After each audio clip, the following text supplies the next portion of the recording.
Good morning বন্ধুরা, welcome back to my channel. আজকে হচ্ছে 23 তারিখ, স্যাটারডে, ভোর 6টা। আমরা যাচ্ছি মন্দারমণি। মন্দারমণিতে গিয়ে কিছু প্রবলেম আমরা ফেস করেছি আর কিছু সুন্দর সুন্দর মুহূর্ত সংগ্রহ করেছি। সব তোমাদের দেখাবো আমি এই ভিডিওটাতে। ওদের বাড়িতে রেডি হচ্ছি আমরা, আগের দিন রাত্রেই কিন্তু ওদের বাড়িতে পৌঁছে গেছিলাম। আর এই সকালবেলা রেডি হচ্ছি, বেরোবো মন্দারমণির উদ্দেশ্যে। তাহলে তোমরা দেখতে থাকো। দাদাই ওপরে ডাকছে।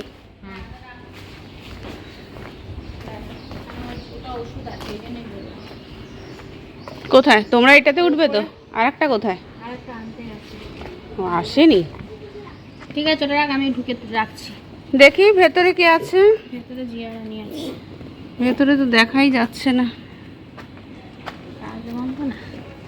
কোথায় যাচ্ছ তুমি? তাই? ও বাবা, খুব সুন্দর লাগছে। এই যে দিদি আমি সব এই গাড়িতে যাবো। সাইকেল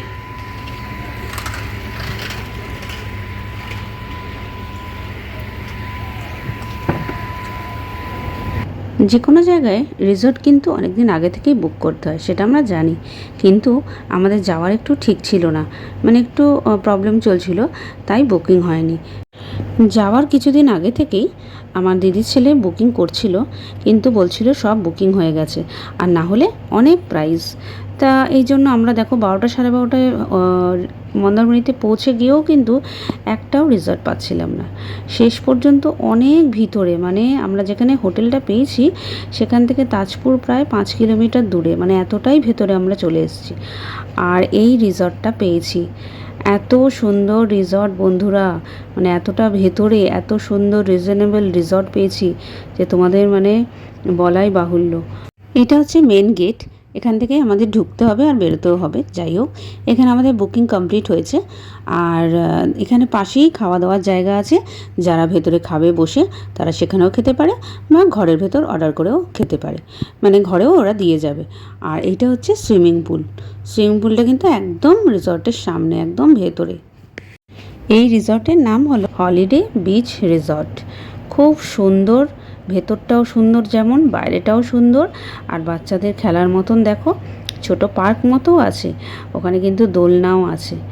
এই যে হলিডে বিচ রিসর্ট, তোমরা যদি কেউ আসো তাহলে এখানে থেকো। একটু দূরে হবে ভেতরে, কিন্তু খুব সুন্দর।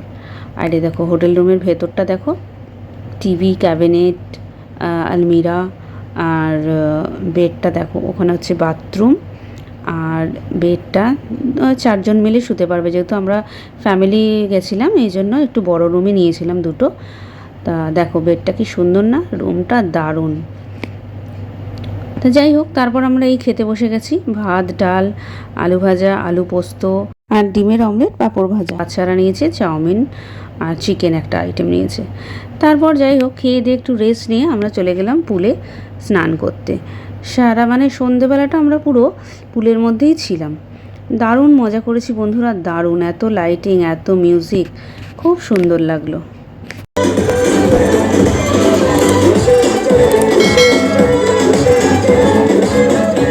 এবার হচ্ছে পরের দিন সকালের ব্রেকফাস্ট। এখানে আছে তরমুজ, ব্রেড বাটার দিয়ে, লুচি, ছোলার কাবলি ছোলা, আর ছোলার ডাল, এগস, আর হচ্ছে ইডলি, তার সাথে আছে মিষ্টি মানে রসগোল্লা, আর এটা হচ্ছে বড়া, আর নিচে হচ্ছে চাটনি। খুব সুন্দর আইটেম ছিল, খাবার দাবার সব খুব সুন্দর, মানে টেস্টও খুব সুন্দর, আর সার্ভিং প্রসেসও খুব সুন্দর।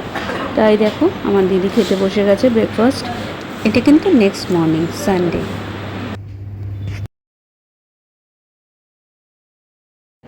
আর এই যে এটা হচ্ছে আমার ছেলে, ওটা দিদির ছেলে, এটা আমার বড় বৌদি, এটা হচ্ছে দিদির মেয়ে, এটা বড়দা, আর এটা বড়দার মেয়ে। এই সবাই মিলে আমরা ব্রেকফাস্ট করব। জামাইবাবুর খাওয়া হয়ে গেছে, দিয়ে তারপর আমরা যাব বিচে। বিচে গিয়ে তো খুব মজা করব। চলো তাহলে দেখতে থাকো।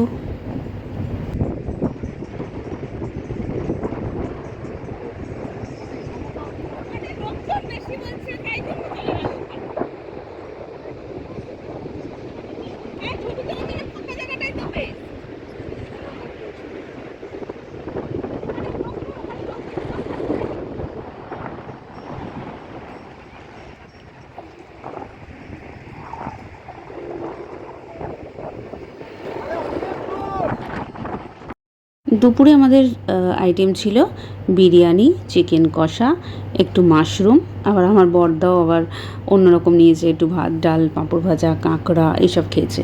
তা যাই হোক, সন্ধ্যেবেলা আমরা এরকম আবার স্নান করেছি, আবার মজা করেছি।